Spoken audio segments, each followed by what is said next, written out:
Bienvenue à tous sur le Wrestling News. Au programme de l'émission d'aujourd'hui, vous aurez bien le résumé de WWE SmackDown et on terminera avec le Open Challenge de Dolph Ziggler. Mais avant toute chose, bah oui, forcément on est obligé d'en parler puisqu'il est, je vous rappelle, un Hall of Famer de la WWE. Et oui, j'aurais jamais pensé pouvoir le dire, voire même l'annoncer, Donald Trump est donc le 45e président des États-Unis avec 238 grands électeurs sur 208 pour Hillary Clinton. Voilà, en fait là je sais même pas quoi dire, bon après félicitations tout ça, mais bon, en espérant bien sûr que ce qu'il a dit, il ne le fera jamais. Mais bon, vous savez bien, je suis un grand naïf et un peu con parfois, voilà, vous savez tout. On passe maintenant donc au résumé de WWE SmackDown et le choix a débuté avec AJ Styles qui a parlé de tricherie suite au match contre Dean Ambrose la semaine dernière en raison de l'intervention d'Ellsworth. Maintenant, il doit penser cohésion pour battre la Team Raw, il demande d'ailleurs à tout le monde de venir et forcément c'est chacun pour sa peau.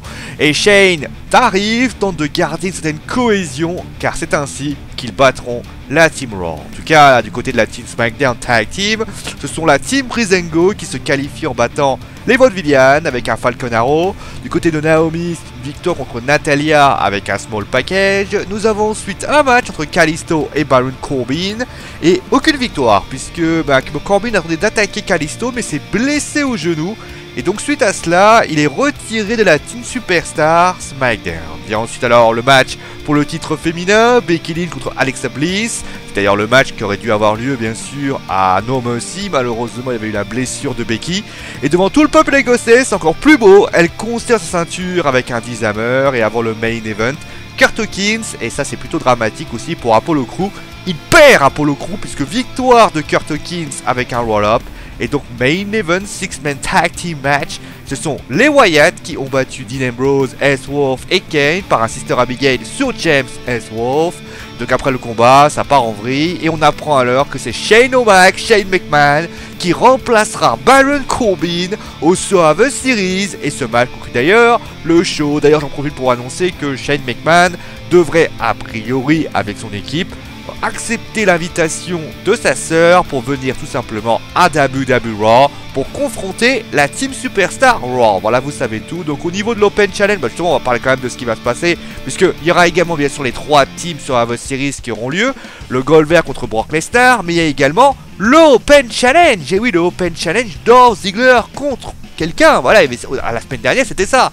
Dolph Ziggler avait annoncé qu'il voulait un Open Challenge et que toutes les superstars de SmackDown et surtout de Raw pouvaient y participer. Et si maintenant vous le savez, c'est donc Sami Zayn qui a été choisi.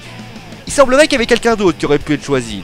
D'après selon le Wrestling Observer Newsletter, l'heureux élu aurait pu s'appeler Roman Reigns. Et oui, Roman Reigns, le champion des États-Unis, aurait remis son titre en jeu dans un Title vs Titles et qui aurait fait donc une feud inter-brand qui débuterait donc au Survivor Series pour terminer en fin d'année. Alors l'idée est plutôt intéressante, ça me crée un petit peu de piment, etc. C'était une domination des shows, mais le problème c'est que Roman, déjà il est participant de la Team Raw, qui aurait déjà fait 2 matchs dans la soirée, et surtout SmackDown en cas de défaite aurait perdu son titre mineur, et donc Raw aurait eu 5 titres, voire 6 contre 3. L'équilibre aurait pu être légèrement ébranlé. Bon, maintenant tout ceci a été calmé par la présence de Zayn. D'ailleurs, en parlant de Roman Reigns, d'ailleurs j'en parlerai de choses. En parlant de Roman, sachez que la WWE aimerait voir Roman affronter Kevin Owens pour le titre universel à Roadblock. Cette idée pourrait confirmer ses propos où il disait qu'il voulait faire ce que Rollins n'a pas pu faire. Voilà, en tout cas, juste un détail aussi, je tiens juste à le dire. D'après nos informations, le titre Cruiserweight sera également inter-brand. D'après mes dernières informations que j'ai eues, Brian Kendrick devrait affronter Kalisto, puisqu'il a, donc ce serait Kalisto qui serait choisi.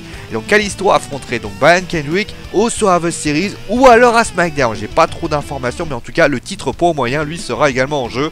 Et peut-être que les ceintures pourraient également changer. On verra peut-être le titre poids moyen à SmackDown et l'autre côté le titre intercontinental du côté de Raw. Tout est possible bien évidemment. Et si jamais bien sûr le titre poids moyen venait à changer de main, eh bien tout le circuit poids moyen serait transféré directement à SmackDown. Voilà, c'est un petit peu l'information très importante. Voilà, c'est la fin du Wrestling News. J'espère que l'émission vous a plu. Demain au programme, eh bien, résumé de NXT. On parlera de la championne de NXT, Asuka, quand elle revient, quand est-ce qu'elle repassera bien sûr la division supérieure.